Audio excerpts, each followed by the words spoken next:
मंगलमय मंगल करण वीतराग विज्ञान। नमो ताहि जात भय अरहंतादि महान। करि मंगल करि हो महा ग्रंथ करन को काज। जात मिलै समाज सब पावे निज पद राज। ग्रंथाधिराज मोक्ष मार्ग प्रकाशक हमारे सामने हैं। पंच परमेष्टियों के स्वरूप के अंतर्गत अरहंतों का स्वरूप पूर्ण हो चुका, सिद्धों के स्वरूप की हमारी चर्चा चल रही है। जो गृहस्थ अवस्था को त्याग कर मुनि धर्म साधन द्वारा चार घाती कर्मों का नाश होने पर अनंत चतुष्टय भाव प्रकट करके कुछ काल पीछे चार अघाती कर्मों के भी भस्म होने पर ऊर्ध्वगमन स्वभाव से लोक के अग्रभाग में जाकर विराजमान हुए हैं। वहाँ जिनको समस्त जिनके परम चरम शरीर से किंचित न्यून पुरुषाकारवत आत्म प्रदेशों का आकार अवस्थित हुआ है। यहाँ तक अपन आए थे और एक बात की चर्चा की थी, अपन ने चालू की थी। प्रतिपक्षी कर्मों का नाश हुआ, इसलिए समस्त सम्यक्त्व ज्ञान दर्शन आदि आत्मिक गुण संपूर्णतया अपने स्वभाव को प्राप्त हुए हैं। इसी को अपन ने कहा था स्वभाव पर्याय प्रकट हुई है। फिर चाहे वो स्वभाव अर्थ पर्याय हो, स्वभाव व्यंजन पर्याय, सारे गुणों की स्वभाव पर्याय प्रकट हो गई है। विभाव पर्याय अब एक भी नहीं रही है। कल कहाँ तक आए थे अपन ने अव्याबाद सुख और अनंत सुख और पूर्ण सुख, इनके बीच में अंतर देखा था कि किस प्रकार से डिफरेंस बनता है अनंत सुख में और अव्याबाद सुख में। इनमें एक तरह से देखा जाए तो कुछ डिफरेंस नहीं बनता है। डिफरेंस बनेगा तो डिफरेंस जो करके दिखाया जाता है वो निमित्त की अपेक्षा करके दिखाया जाता है कि हाँ, इनके असिद्धत्व नामक और एक भाव पाया जा रहा है या इनके आघाती कर्म बचे हैं, तो अपन अव्याबाद सुख अनंतों के नहीं कहेंगे, अपन सिद्धों के अव्याबाद सुख कहेंगे। ये कहने की अपेक्षा है। जानते एक और अपेक्षा मिलती है, क्या? बिल्कुल उल्टी। अनंतों के अव्याबाद सुख कहा और सिद्धों के अनंत सुख कहा। अब लोग जिनागम में ये भी अपेक्षा, ये मैंने सुनी हुई है, मेरे पढ़ने में नहीं आई है बट मेरे सुनने में आई है, तो ये भी एक अपेक्षा मिलती है। तो विचार कीजिए, हम किसको अनंत सुख कहे और किसको अव्याबाद सुख कहे, ये टोटली डिपेंड करता है, प्रकरण टू प्रकरण चेंज करते जाएगा। अब कोई कहते कहते बीच में यही कह दे कि सिद्ध पूर्ण सुखी है, क्या ये कहना भी गलत हो सकता है? अगर अपेक्षाकृत विचार करें तो क्या ये भी गलत स्टेटमेंट होगा या सही कहा जाएगा? सही है, ये सही कहा जाएगा। हाँ, ये गलती से मत कह देना कि 11वें 12वें गुण स्थान। हाँ बोलिए। तीनों का मीनिंग भले ही अलग अलग है लेकिन अर्थ तो सेम ही है। अरे ये क्या कह दिया, मीनिंग अलग अलग है बट अर्थ सेम ही है। यानी उसका जो भाव है। हाँ करेक्ट। प्रयोग अलग अलग प्रकरण में किया जाता है, अंत तो अथवा मूल में जाकर के देखे तो भाव तो वही बताना चाहते हैं। बाबा इन्होंने सुख को प्रकट किया है। हाँ, इतना एक बात जरूर ध्यान रखना, 11वें 12वें गुण स्थान में अनंत सुख और अव्ययवाद सुख मत किया देना, क्योंकि वो बहुत ही गलत हो जाएगा। अपन उस हद तक तो नहीं जा सकते। हाँ, अपन ये तो जरूर कह सकते हैं, सिद्धों को अरहंतों को हम पूर्ण सुखी कह सकते हैं, इसमें कोई दिक्कत नहीं, पर आप उल्टा नहीं कर सकते। 11वें 12वें वालों को अनंत सुख और अव्ययवाद सुख ये कहना थोड़ा सा दिक्कत वाली बात हो सकती है, पर आशय तो एक प्रकार से सभी का सेम ही है। ठीक है, अव्यापादत्व की अपनी चर्चा हो गई। अब अगुरु लघुत्व, सूक्ष्मत्व और अवगाहनत्व, इन तीन गुणों की चर्चा करते हैं। ज्यादा समय नहीं लेंगे क्योंकि आगे का भी प्रकरण अपन को पूरा करना है। अगुरु लघुत्व, अगुरु लघुत्व माने क्या? अच्छा पहले तो मुझे ये बताइए, अगुरु लघुत्व यह शब्द जिनागम में कहाँ कहाँ प्राप्त होता है, मतलब इसका प्रयोग किस किस प्रकरणों में होता है? सामान्य गुण, करेक्ट, एक सामान्य गुण और एक उत्तर आया 47 शक्तियों में। और अब तीसरा तो आप तुरंत कह देंगे सिद्धों का ये गुण है, सिद्धों का ये गोत्र कर्म के अभाव में प्रकट होने वाला गुण। और बताइए,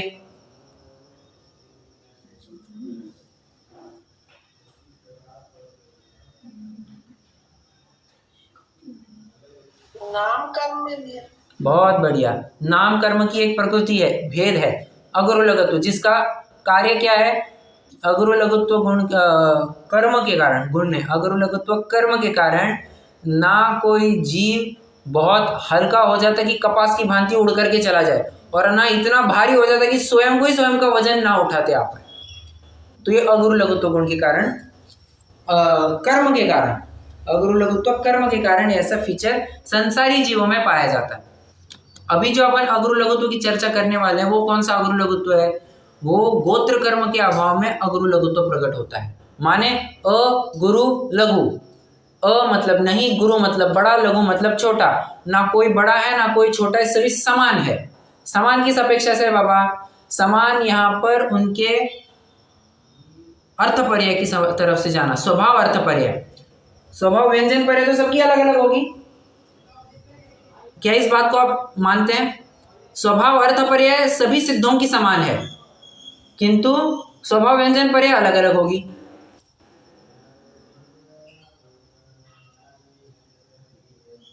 जी भैया। कैसे? बताना जरा, एक्सप्लेन कीजिए। करेक्ट करेक्ट, बहुत बढ़िया, सभी ने सही जवाब दिया। आकार तो सबके अलग अलग है, अवगाहना सबकी। अब कोई कुछ कम 3.5 हाथ है, कोई कुछ कम 525 धनुष है। अब क्या लगा है, वेरिएशन बहुत बड़ा है। परंतु मुझे बताइए, केवल ज्ञान है जो बाहुबली भगवान को केवल ज्ञान है, क्या वैसा ही केवल ज्ञान महावीर भगवान को है? जी बिल्कुल है। जो बातें बाहुबली भगवान अपने केवल ज्ञान में जानते, क्या वही बातें महावीर भगवान भी जानते हैं? जी बिल्कुल जानते हैं। मतलब केवल ज्ञान में कहीं कुछ अंतर नहीं पड़ता, केवल दर्शन में कहीं कुछ अंतर नहीं पड़ेगा। अच्छा, क्षायिक सम्यक तो कुछ अंतर, रत्ती पाई भी अंतर पड़ेगा, कुछ अंतर नहीं पड़ेगा। तो कहने का तात्पर्य है कि स्वभाव अर्थ पर्याय समान हो गई। यहाँ पर आकार की बात कर ही नहीं रहे, आकार तो वैसे भी सेम होने से रहे, हम यहाँ स्वभाव अर्थपर्याय की बात करें तो स्वभाव अर्थपर्याय सभी की समान हो गई है।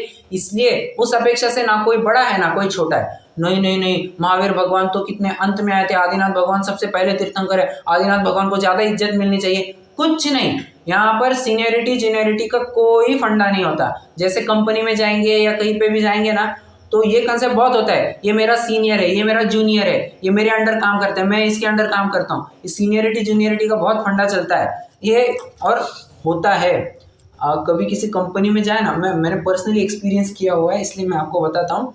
मैं पहले जिस सीए फॉर्म में काम करता था, मेरी इंटर्नशिप कर रहा था, वहाँ पर जब मैं ज्वाइन हुआ उस समय में सबसे छोटा मैं ही था, पूरे ऑफिस में सबसे छोटा मैं था। एज वाइज भी कहो और सीनियरिटी वाइज कहो कि नया नया ज्वाइन हुआ था। अब उसके बाद में मतलब अगली बैच में कुछ 5-6 इंटर्न और आ गए, तो मैं कहने लगा मैं सीनियर हूँ, तुम मेरे जूनियर हो, ऐसा मैं कहता था। और होता है, वो स्वाभाविक सी बात है, ये मेरा जूनियर है, मैं तुम्हारा सीनियर हूँ, ऐसी बात हो जाती है। सिद्धों में वैसा कुछ नहीं होता है, कुछ नहीं होता है, ठीक है। अगुरु लघुत्व की बात हुई, अब सूक्ष्मत्व। पहले अवगाहनत्व की बात कर लेते हैं, सूक्ष्मत्व फिर बाद में साइड बाय साइड आ ही जाएगा। अवगाहनत्व होता क्या है, आयु कर्म के कारण जीव और शरीर का एक क्षेत्र अवगाह संबंध बना रहता है। ध्यान से समझना, आयु कर्म के कारण जीव का और शरीर का एक क्षेत्र अवगाह संबंध होता है, कोई वेदनीय के कारण या किसी नाम कर्म के कारण नहीं होता है, ठीक है। ये जो शरीर और जीव एक क्षेत्र में बने हुए हैं, ये आयु कर्म के कारण बने हुए हैं। आयु कर्म के एक कॉन्ट्रैक्ट है जिसकी वजह से शरीर और जीव एक साथ आकर के मिले हैं। जिस दिन ये कॉन्ट्रैक्ट खत्म हो जाएगा, शरीर और जीव अपने अपने रास्ते चले जाएंगे। शरीर यहाँ पड़ा रहेगा, जीव अपने स्थान पर दूसरे स्थान पर निकल जाएगा, बराबर। तो कहते हैं हो क्या रहा है, आयु कर्म के कारण ये एक शरीर दूसरे शरीर से अड़ता है, बराबर। अब हो क्या, ऐसा हुआ है कि आयु कर्म का अभाव हो गया तो अब एक जीव दूसरे जीव से बिल्कुल भी नहीं अड़ेगा। जिस स्थान पर आज आदिनाथ भगवान है, क्या उसी स्थान पर अनंत सिद्ध नहीं विराजमान होंगे, या एक हाथ दूसरा ही कोई होगा? अरे कि आदिनाथ भगवान, उनके स्थान पर कैसे कोई रहेगा? अनंत सिद्ध विराजमान होंगे। जिस स्थान पर आज महावीर भगवान सिद्ध रूप से विराजमान है, क्या उसी स्थान पर अनंत सिद्ध बाकी के भी विराजमान नहीं होंगे? बिल्कुल होंगे। तो कहने का तात्पर्य यह है कि एक जीव दूसरे जीव को बिल्कुल भी अड़ाता नहीं है, उनके आत्म प्रदेश ओवरलैप होते हुए दिखाई देंगे, परंतु ऐसा होते हुए भी सभी जन अपनी अपनी स्वतंत्र इकाई मेंटेन करते हैं, सभी जन अपनी स्वतंत्रता को भोगते हैं, अपने अपने सुख का आनंद लेते हैं। ऐसा नहीं कि हाँ मैं थोड़ा सा, तेरे भी आत्म प्रदेश और मेरे भी आत्म प्रदेश ओवरलैप हो रहे हैं ना, तो तेरा सुख थोड़ा मैं भी भोग लूंगा, मेरा सुख तू भी थोड़ा भोग लेना, ऐसा नहीं होता है। सभी जन अपने अपने ही सुख का वेदन करते हैं, अपने सुख को भोगते हैं, तो अड़ना नहीं होता है। और सूक्ष्मत्व मतलब क्या? अशरीरी,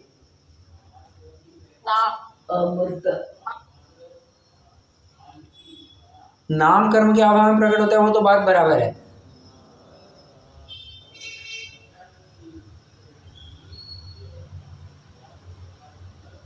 मतलब सारे कर्म नष्ट हो गए ना?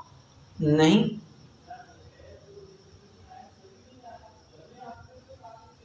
सूक्ष्मत्व माने क्या?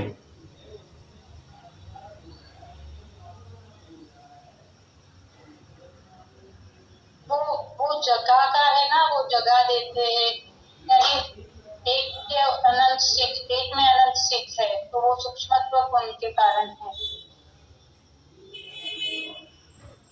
वो तो अवगाहनत्व में ले लिया ना अपन ने, अड़ते नहीं है।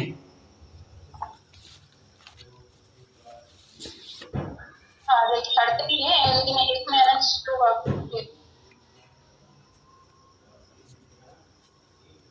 अरे थोड़ा और अच्छे से बता पाएंगे?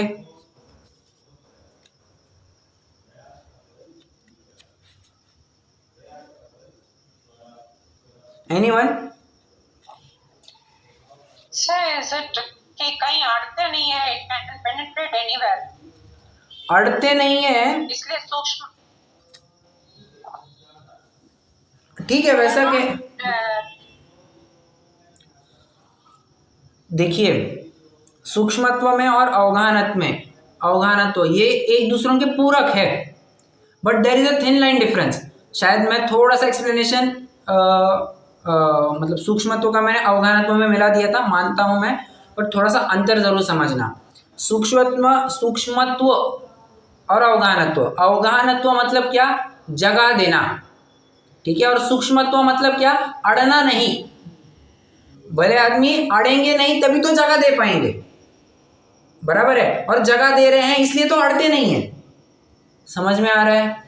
दोनों इंटर रिलेटेड है, इसलिए अब आप दोनों को अलग अलग करके पढ़ा ही नहीं सकते हैं। आपको चर्चा भी करनी है ना सूक्ष्मत्व और अवगाहनत्व की, आपको साथ साथ ही करनी पड़ेगी, इन दोनों का अलग से प्रकरण बनता ही नहीं है। इसलिए अड़ना, न अड़ना, ये सूक्ष्मत्व के कारण, उसके सद्भाव अभाव की अपेक्षा, और जगा देना ये देखिए ना, नाम में ही क्या पड़े, अवगाहनत्व। अवगाहन मतलब क्या? जगा देना, ठीक है। अब जगह कब दे पाएंगे? घटना नहीं, ये टचिंग के हिसाब से जाएगा, स्पर्श के हिसाब से, ऐसा है क्या? क्योंकि शरीर तो है ही नहीं, और शरीर ही है। नहीं, या तो कुछ समझा नहीं। के हिसाब से तो नहीं रहेगा, हाँ, के हिसाब से तो नहीं रहेगा, शरीर के हिसाब से नहीं जाएगा। ये तो भूतकाल में क्या हो रहा था कि अड़ रहे थे शरीर, एक दूसरों के शरीर से अड़ रहे थे, अच्छा।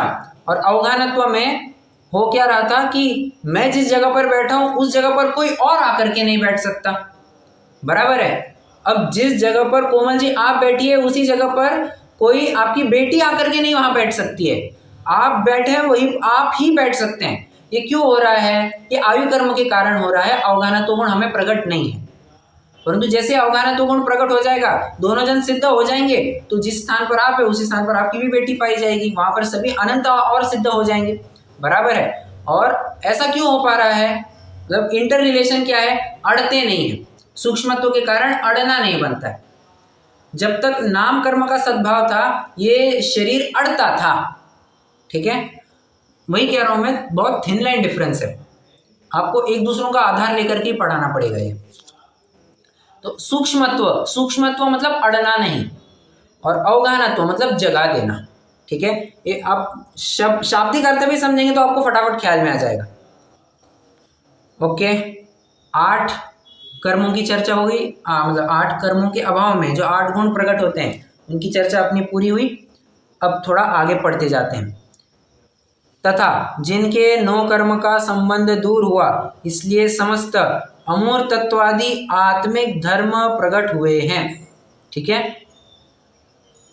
अमूर्तत्वादि मतलब कह करके, अमूर्तत्वादि कह करके अमूर्तत्व को ही आप सूक्ष्मत्व भी कह सकते हैं, कोई दिक्कत नहीं है। ठीक है, अमूर्तत्व को ही आप सूक्ष्मत्व भी कह सकते हैं। तो प्रतिजीवी गुण भी प्रकट हो गए हैं, अनुजीवी गुण तो प्रकट हो ही गए हैं, प्रतिजीवी गुण भी प्रकट हो गए हैं, यहाँ ये बताना चाह रहे हैं। तथा जिनके भाव कर्म का अभाव हुआ, इसलिए निराकुल आनंदमय शुद्ध स्वभाव रूप परिणमन हो रहा है। ऊपर किसकी बात की थी? ऊपर किसकी बात की थी? द्रव्य कर्म के अभाव की बात की। अभी अभी एक लाइन पहले क्या कहा? जिनके 9 कर्म का संबंध दूर हुआ है, 9 कर्म की भी बात की। अभी क्या कह रहे हैं? जिनके भाव कर्म का अभाव हुआ है, मतलब घूम फिरा करके एक ही बात कहना चाह रहे हैं कि ज्ञान शरीर त्रिविध कर्ममल, 3 प्रकार के कर्मों से रहित हो चुके हैं। द्रव्य कर्म, भाव कर्म, 9 कर्म, बराबर यही बात यहाँ पर बताई जा रही है। मुझे नहीं लगता इसमें कुछ एक्सप्लेन करने की बात है। निराकुल आनंद में शुद्ध स्वभाव रूप परिणमन हो रहा है, बराबर। हाँ, अब जो समझने वाली बात है वो आगे चालू होगी। अब बची हुई जो 4-5 लाइनें हैं उसमें बहुत महत्वपूर्ण प्रकरण आ रहा है, बहुत रोचक प्रकरण आएगा, तो ध्यान से सभी जन सुनिएगा। एक लाइन पढ़ते हैं। तथा जिनके ध्यान द्वारा भव्य जीवों को स्वद्रव्य परद्रव्य का और औपाधिक भाव स्वभाव भावों का विज्ञान होता है। देखिए, पहले मैं आपको एक उदाहरण देता हूं, उदाहरण के बाद में इस सिद्धांत पर भी आ जाएंगे। जिनवाणी माता की हमें जयकारा लगानी है, ठीक है। सिंपल स्ट्रेट अवे आप क्या कह सकते हैं? जिनवाणी माता को नमस्कार करना है तो आप क्या कह सकते हैं?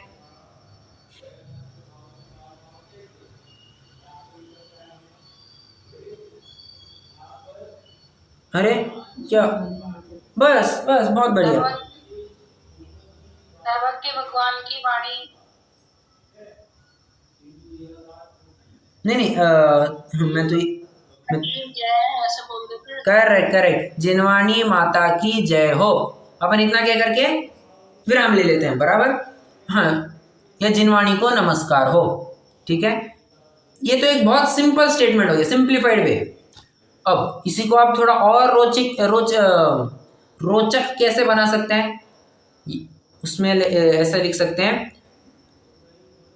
जिस जिनवाणी से हमें तत्व का ज्ञान हुआ है, ऐसी जिनवाणी जयवंत वर्ते, इस ऐसी जिनवाणी को हमारा बारंबार नमस्कार हो। अब आपने क्या किया, इसमें जिनवाणी से हमें क्या मिला, जिनवाणी ने हमें क्या दिया, वो भी ऐड किया और फिर कहा ऐसी जिनवाणी जयवंत वर्ते। देखिए, ऐसा ही कहने में जिनवाणी की महिमा नहीं आती है, परंतु जिनवाणी से हमें क्या मिला वो बात भी अगर आप ऐड कर देंगे ना, तो जिनवाणी की महिमा, ओ हमें जिनवाणी से ये बातें मिली है, वाह धन्य है जिनवाणी, धन्य है जिनवाणी। ऐसा कहने के बाद जिनवाणी की महिमा बढ़ती है, ठीक है। एक तो जिनवाणी को आप देखिए, दोनों भी कथनों में कुछ अंतर है क्या? मतलब उनके आशय में कुछ अंतर है क्या? पहले ये बताइए। नहीं, अंतर नहीं है, उसको थोड़ा और अच्छी तरह से कहा है, बराबर। उसको बस एक प्रस्तुतिकरण की शैली है, वे ऑफ प्रेजेंटेशन। अब जिनवाणी माता की जय कहनी तो जिनवाणी माता कितनी उपकारी है, तुम क्यों जयकारा लगा रहे हो, वो भी एक रीजन, एक छोटा सा स्टेटमेंट डाल करके कह दो, सबको ख्याल में आ जाएगा, ठीक है। एक और, अब लौकिक उदाहरण भी एक ले लेता हूं। हाँ,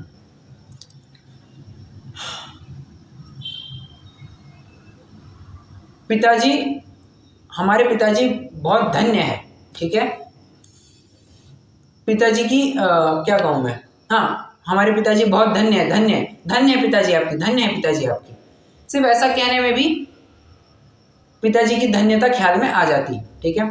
अच्छा, कोई ऐसा भी कह सकता है, जिनसे हमें करोड़ों की संपत्ति वसीयत में मिली है, ऐसे पिताजी धन्य है, ठीक है।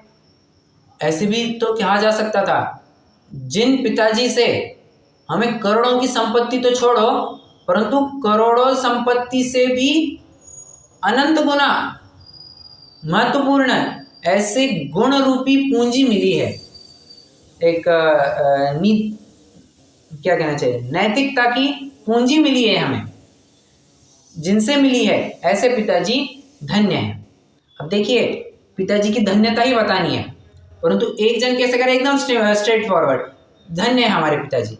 एक कैसे कह रहा है कि पिताजी से हमें करोड़ों की संपत्ति वसीयत में मिली है, और एक कैसे कहता है मानो हमें गुण रूपी पूंजी ही उन्होंने दे दी हो, ऐसे पिताजी धन्य है।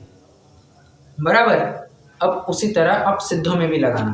कहने को क्या कह सकते थे, कहने को क्या कह सकते थे कि सिद्ध भगवान आप जयवंत वर्तो, सिद्ध भगवान की जय हो। सिद्ध भगवान क्यों बड़े हैं, सिद्ध भगवान बहुत बड़े, सिद्ध भगवान बहुत बड़े। अरे क्यों बड़े हैं, कारण देते हैं, जिनके ध्यान द्वारा भव्य जीवों को स्वद्रव्य परद्रव्य का और औपाधिक भाव स्वभाव भावों का विज्ञान होता है।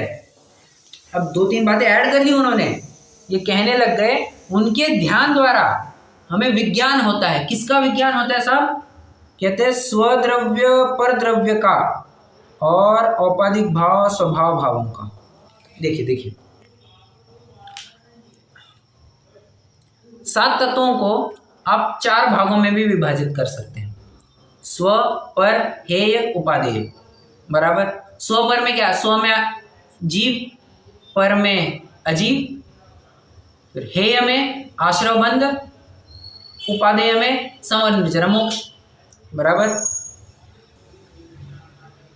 अब देखिए स्वद्रव्य, अब यही बात आप देख पाएंगे, यही बात स्व, पर, हे, उपादेय, यही बात आपको इस पंक्ति में मिलने वाली है। कैसे समझ में आ जाएगा आपको। कहते हैं स्वद्रव्य परद्रव्य का विज्ञान होता है, विज्ञान होता है, सीधा सा लिख देते ना, ज्ञान होता है। ये विज्ञान लिखने की क्या जरूरत थी, थोड़ा विचार कीजिए और बताइए। लिखने को तो स्ट्रेट फॉरवर्ड लिख सकते थे कि स्व पर का ज्ञान होता है, स्व पर का विज्ञान होता है, ऐसा क्यों लिखा। विशेष ज्ञान। करेक्ट। कैसा विशेष ज्ञान, स्व का स्वरूप, पर का पररूप। बहुत बढ़िया। स्व का स्वरूप, पर का पर रूप, मतलब स्व स्व है, पर नहीं, पर है, स्व नहीं। ये जो अंतर करके समझ में आया, ऐसे ज्ञान, ऐसे विशेष ज्ञान को विज्ञान कहा जाए। और उस विज्ञान की बात करें, हम ये नहीं कहना चाहते कि ये स्व है और ये पर है, ये तो पूरी दुनिया जानती है ये स्व है ये पर है, परंतु स्व को स्वरूप से जानने की बात थी और पर को पर रूप से जानने की बात थी, तो वहीं पर चूक गए। ठीक है, इसलिए विज्ञान होता है, विशेष ज्ञान होता है, और स्वद्रव्य का परद्रव्य का विशेष ज्ञान होता है। औपाधिक भाव स्वभाव भावों का विज्ञान होता है। औपाधिक भाव मतलब जो हेय है। औपाधिक भाव कौन से होते हैं, राग द्वेष आदि विभाव। करेक्ट, राग द्वेष आदि विकार भावों को औपाधिक भाव कहा जाता है। ठीक है, इसी को आप औपाधिक भाव तो कह ही सकते हैं, औदैहिक भाव भी कह सकते हैं। औपाधिक भाव को आप औदैहिक भाव भी कह सकते हैं क्या।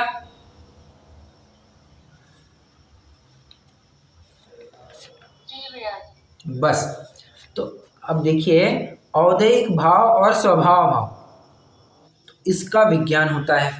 स्वभाव भाव में क्या लेंगे आप, बताना जरा।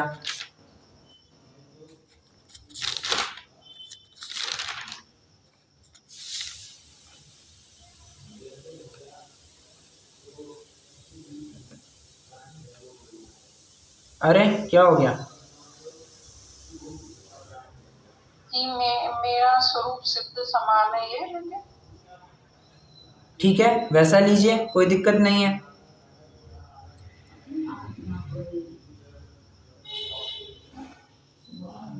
वही ना, जो निरोध सोई मोक्ष में जाए, वैसा भी ले लीजिए, कोई दिक्कत नहीं है। तो स्वभाव बराबर, मतलब आप पूरे 8वें नए के विषय को भी ले सकते हैं। अब पूरे 8वें नए को विषय बराबर पूरे 8वें नए के विषय को भी ले सकते हैं। और देखिए यहाँ पर आप रत्नत्रय को भी स्वभाव में ले सकते हैं और आश्रव आदि को पर भाव में ले सकते हैं। एग्री करते हैं इसको भी?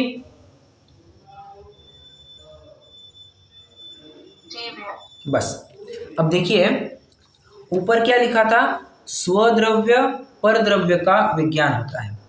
अब औपाधिक भाव को ही क्या कह सकते हैं, परभाव कह सकते हैं, और स्वभाव तो ख्याल में आ रहा है, ऊपर द्रव्य का विज्ञान कहा और नीचे भाव का विज्ञान कहा। द्रव्य और उसका भाव मतलब ही क्या, तत्व, तस्य भावम तत्वम। देखिए किसी भी वस्तु की पहचान के लिए एक तो उसका द्रव्य पता होना चाहिए, उसका भाव पता होना चाहिए। ठीक है, जैसे मैं कहूं आम आम आम आम, अरे आम क्या, आम मीठा होता है। अगर मैं सिर्फ इतना ही कहने लग जाऊं मीठा होता है मीठा होता है मीठा होता है, अरे क्या मीठा होता है, द्रव्य तो बताओ, उसका भाव तो बता दिया, द्रव्य तो बताओ उसका, तो कहते हैं आम। तो द्रव्य और उसका भाव ये दोनों साथ साथ चलते हैं। क्षेत्र पता नहीं हो चल जाएगा, काल पता नहीं हो चल जाएगा, परंतु द्रव्य पता होना चाहिए, उसका भाव पता होना चाहिए। तो इसी प्रकार से कह रहे हैं स्वद्रव्य पर द्रव्य, स्वभाव पर भाव, तो इसका विज्ञान होना मतलब ही 7 तत्वों का विज्ञान होना। एकदम स्ट्रेट फॉरवर्ड बात कहूं मैं, स्वद्रव्य पर द्रव्य कहा ना, इसी को मैंने अभी क्या कहा था, स्व और पर, और जो औपाधिक भाव स्वभाव है उसको क्या कह रहे हैं, परभाव स्वभाव। उसी को क्या कहेंगे, उसी को क्या कहेंगे, हेय उपादेय। उसी को क्या कहेंगे, आश्रव बंध, ये हेय में चले गए, संवर निर्जरा मोक्ष उपादेय में चले गए। आ गए क्या, सारे 7 तत्व आ गए। कितने जनों को टफ लग रहा है, कॉम्प्लेक्स लग रहा है, लग रहा है आप तुरंत बताइए, मैं फिर से एक्सप्लेन करने को तैयार हूं, मुझे कोई दिक्कत नहीं है।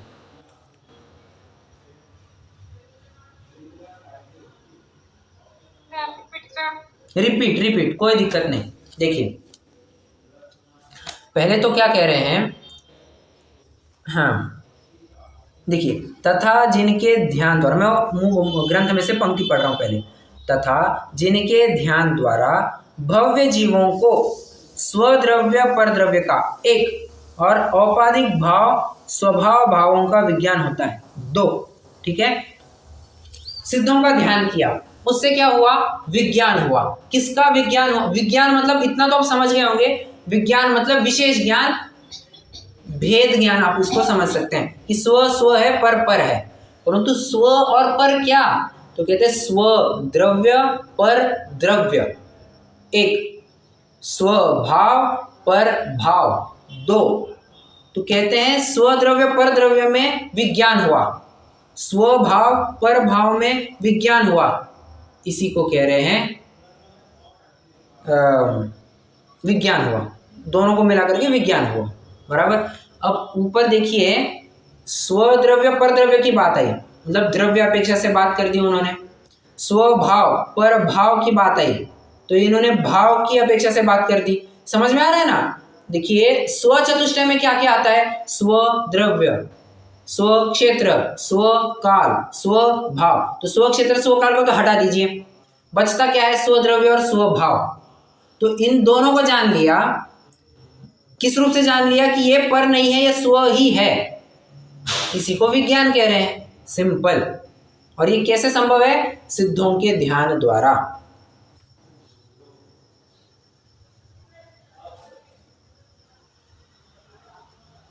अभी भी नहीं समझ में आया?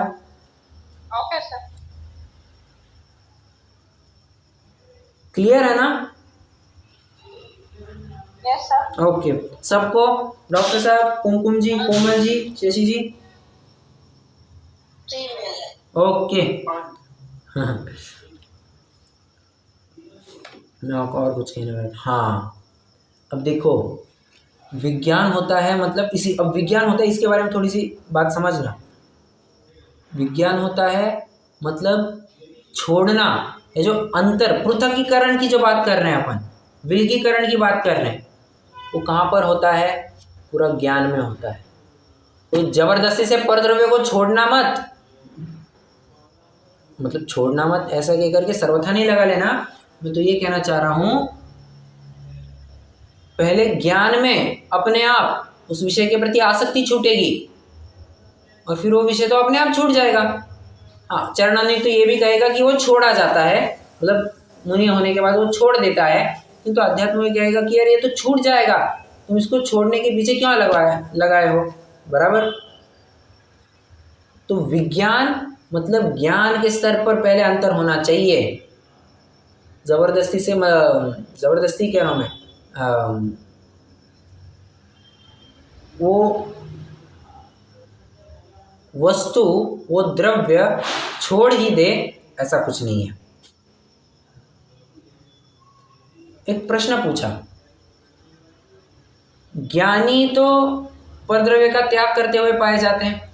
आपने अभी कहा कि विज्ञान करना है, मतलब विज्ञान करना है मतलब विशेष ज्ञान करना है, वो तो है रे। ज्ञान के स्तर पर अंतर करना है, करेक्ट। मूल उस वस्तु को छोड़ो ना छोड़ो, पहले तो ज्ञान के स्तर पर उसको भेद करके उसमें अंतर कर दो। बराबर। प्रश्न ये पूछा, ज्ञानी भी तो परद्रव्य का त्याग करते पाए जाते हैं। शंकाकार की शंका क्या है? ज्ञानी भी तो, आप हमें कह रहे हैं कि परद्रव्य को छोड़ो मत, और यहां पर तो ज्ञानी हमें परद्रव्य को छोड़ता हुआ दिखाई दे रहा है। क्या समझ में नहीं आ रहा है? हमारे कुछ भी समझ में नहीं आ रहा है। तो समझो, ज्ञानी परद्रव्य का नहीं, परद्रव्य संबंधी अपने ममत्व भाव को त्यागते हैं। बहुत बड़ी स्टेटमेंट। ज्ञानी परद्रव्य को नहीं, परद्रव्य संबंधी अपने ममत्व को त्यागते हैं। इतनी बात जरूर समझना।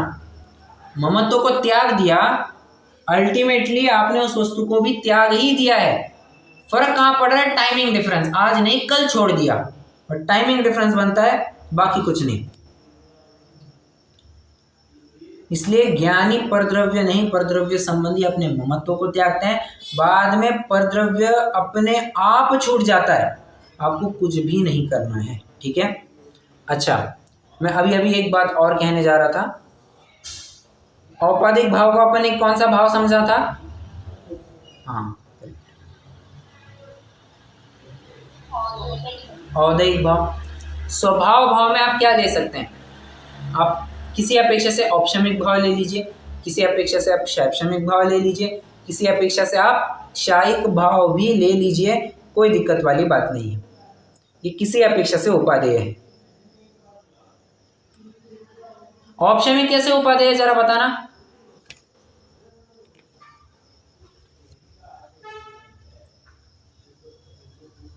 कर्मों का उपशम हो गया इस हिसाब से।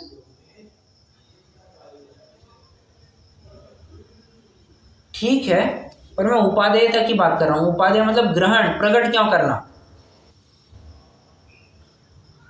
औपशमिक भाव, मैंने औदैहिक भाव कहा है, औपशमिक कहा? हाँ, औपशमिक। औपशमिक को पहले तो औपशमिक ही किया जाएगा। करेक्ट, बहुत बढ़िया। सबसे पहले अगर कुछ होगा तो औपशमिक भाव ही तो होगा। आपको सम्यक तो भी प्रकट करना है, तो सबसे पहला सम्यक तो आपको औपशमिक सम्यक तो होगा। फिर आप किसी भी गुण स्थान में हो, आपको सबसे अनादि से आपको अभी तक सम्यक तो नहीं हुआ है, बट आज पहली बार सम्यक तो हो रहा है। ये औपशमिक सम्यक तो ही होगा। इसलिए मोक्ष महल का प्रारंभ, मोक्ष मार्ग का प्रारंभ औपशमिक भाव से होता है, इसलिए कथनचित उपादेय बताया गया है। शैक्षणिक भाव को उपादेय क्यों बताया गया है?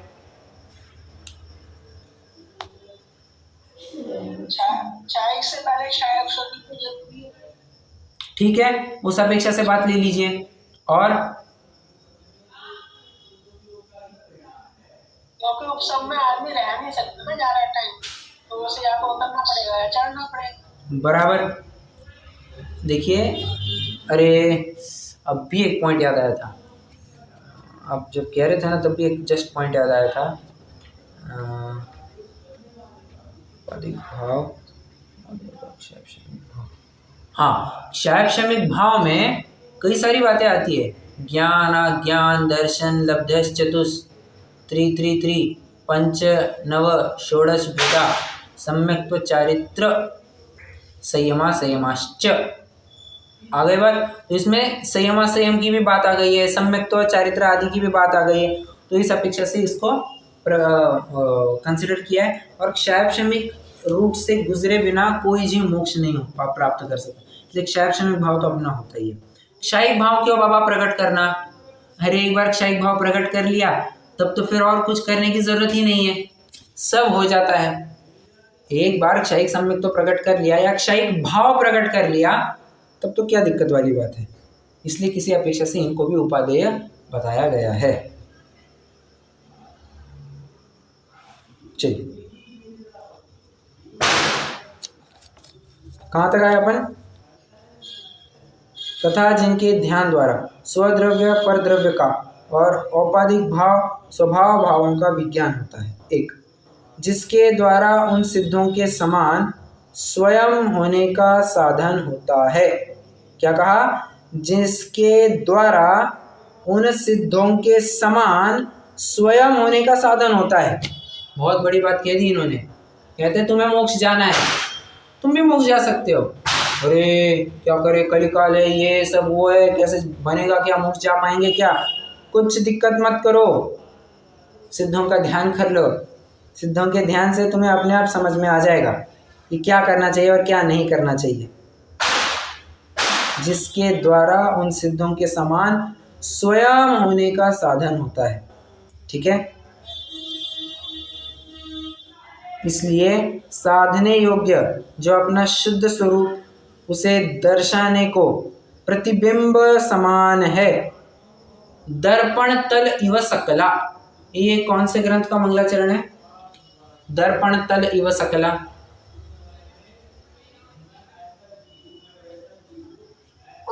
पुरुषार्थ सिद्धि उपाय। करेक्ट, ये पुरुषार्थ सिद्धि उपाय का है।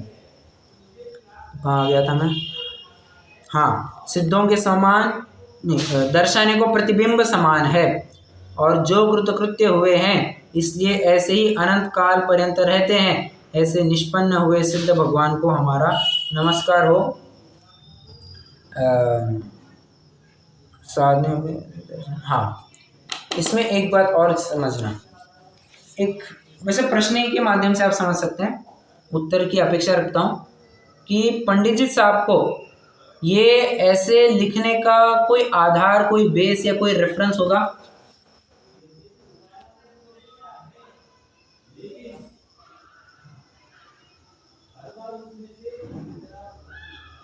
बताइए। समय सर आगे बढ़िए थोड़ा। बेस कहाँ है? तो समय सार के बाद किसी ने जवाब दिया था शायद। हाँ जी, उन्होंने बोला था समय सार। तो समय सार नहीं, ध्यान से समझना, समय सार नहीं, समय सार की टीका आत्मख्याति के आधार से ये आपको बराबर देखने को मिलेगा। देखिए ना, आप समय सार के पहले ही समय सार कह रहा हूँ, आत्मख्याति के पहले ही श्लोक की, पहले ही कलश की टीका देखिए। क्या है? नमः समय साराय स्वानुभूत्या चकासते चित स्वभावाय भावाय सर्वभावांतरचिते। जहाँ पर समस्त जीवों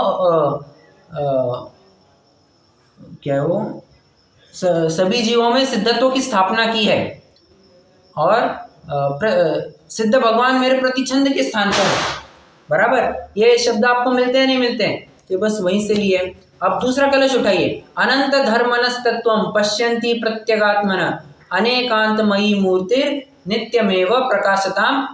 हाँ, जिस जिनवाणी ने मुझे स्वतत्व दिखाया है, ऐसी जिनवाणी क्या नीचे की लाइन क्या थी? नित्यमेव प्रकाशताम, ये निरंतर प्रकाशित होती रहे। अब उसी धुन पर इन्होंने भी बात लिखी है कि जो सिद्ध भगवान, ऐसे सिद्ध भगवान को ध्यान में रखकर, ऐसे सिद्ध भगवानों का ध्यान करके आप भी अपने गंतव्य को प्राप्त कर सकते हैं। ठीक है, देखिए ज़्यादा कुछ नहीं है, एक उदाहरण भी मिल गया ना तो बस दैट इज इनफ। एक उदाहरण आपके लिए काफ़ी हो सकता है। आपको आगे बढ़ाना है और आपको नीचे घटाना है। आपको आगे बढ़ना है तो आप सही उदाहरण लेंगे, और आपको नीचे उतरना है तो आप गलत उदाहरण लेंगे। यहाँ पर ऊपर उठने का, ऊपर चढ़ने का उपदेश दिया जा रहा है, ऊपर चढ़ने का उपदेश दिया जा रहा है, तो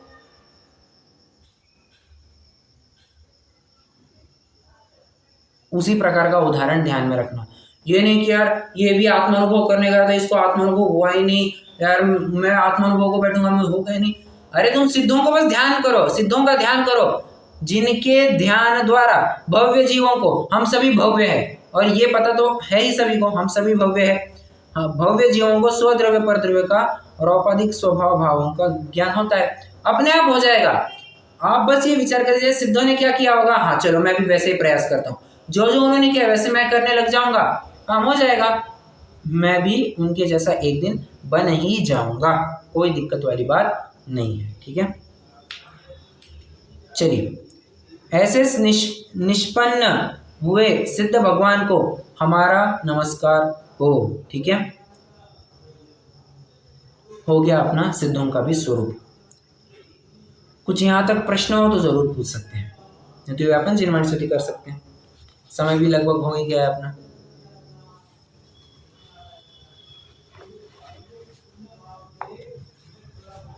नहीं है, चलिए रुक सकते हैं, जिनवाणी स्तुति करेंगे।